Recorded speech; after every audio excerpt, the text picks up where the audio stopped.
નમસ્કાર. ગુરુત્તમ સામાન્ય અવયવ અને લઘુત્તમ સામાન્ય અવયવ ગુસા અને લસાઅની વાત કરવાની છે અહીંયા. તો પહેલા આપણે ગુસાઅની વાત કરીએ એટલે કે ગુરુત્તમ સામાન્ય અવયવની આપણે વાત કરીએ.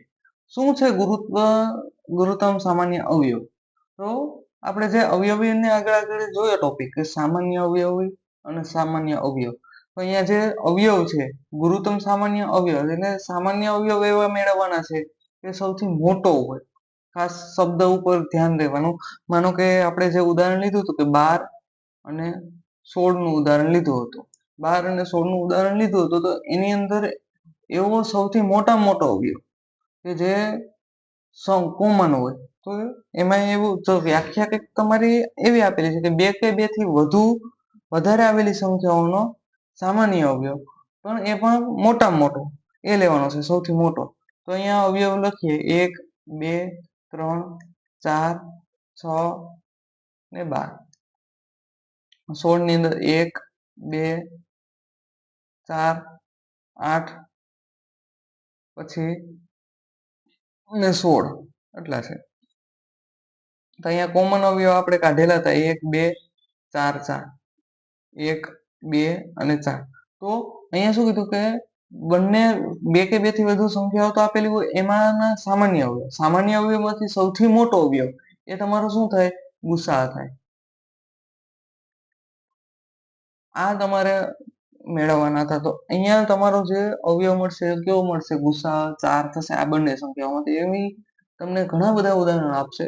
સ્વાધ્યાયની અંદર હશે ને આપણે સ્વાધ્યાયનો અભ્યાસ કરવાનો છે. એ સ્વાધ્યાયના પણ વિડીયો તમે જોજો. એની અંદર તમને બધી ડિટેલમાં હું તમને કરાવી દઈશ કે કઈ રીતના કરવાનું છે, કઈ રીતના ગણતરી કરવાની અને સરળ રીતના કરવું કઈ રીતના. અને યાદ રાખવું હોય તો એ રીતના યાદ રાખી શકાય કે આમાંનો કે થોડીક સંખ્યાઓ જોવા મળશે. જો કોઈ પણ અવયવ હશે એ બધા થોડાક હશે, લિમિટેડ હશે. તો આ બધાને એમ કહી શકે જે ગરીબ લોકો છે એમાંનો અમીર વ્યક્તિ અથવા તો જે સંખ્યાઓ સામાન્ય સંખ્યાઓ છે એમાં સૌથી મોટો.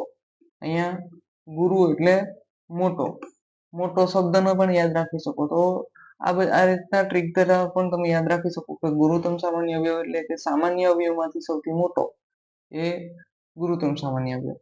આ હતું ગુરુત્તમ સામાન્ય અવયવ. હવે લઘુત્તમ સામાન્ય અવયવ. લઘુત્તમ સામાન્ય અવયવ પણ એ જ કે 2 કે તેથી વધારે જે સંખ્યાઓ તમને આપેલી હોય એનો લસા કે ગુસા તમે મેળવો. એ ટૂંકમાં લસા તમારે જે મેળવવાનો છે તો એ જે અવયવી આપેલી છે લઘુત્તમ સામાન્ય અવયવ એટલે કે જે કોઈ પણ સંખ્યા તમને આપેલી છે એની સામાન્ય અવયવી પહેલા મેળવો. ને એમાં સૌથી નાનામાં નાની લઘુત્તમ એટલે કે સૌથી નાનામાં નાની સંખ્યા મેળવવાની છે. અહીંયા તમને ઉદાહરણમાં મેં 8 અને 12 નું વાત કરીએ તો અથવા 4 ની આપણે વાત કરી હતી. અહીંયા મેં તમને 4 ની વાત કરેલી હતી અને 8 ની એટલે કે પાડો બોલતા હતા અવયવ લખતા હતા.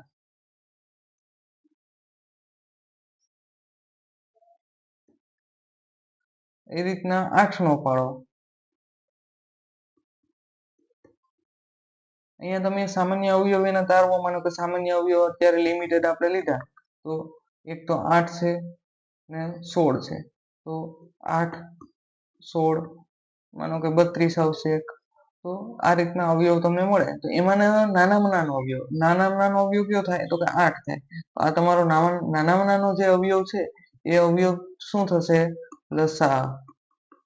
એટલે જે સામાન્ય અવયવ પેલા તારવતા શીખ્યા હતા એમાંથી લઘુત્તમ કહે તો નાનામાં નાનો અને ગુરુત્તમ કહે તો મોટામાં મોટો. પણ અહીંયા અવયવી મેળવવાની છે એટલે કે લસા છે એટલે કે લઘુત્તમ સામાન્ય અવયવી છે તો એનો નાનામાં નાનો લસા મેળવવાનો. આ રીતના તમે લસાઅ અને ગુસાઅ કરી શકશો. એના ઘણા બધા ઉદાહરણો આપણે જોશું એમાં તમને ખાસ ખ્યાલ આવી જશે. અહીંયા સુધી રાખું છું. અસ્તુ. જય હિન્દ, જય ભારત.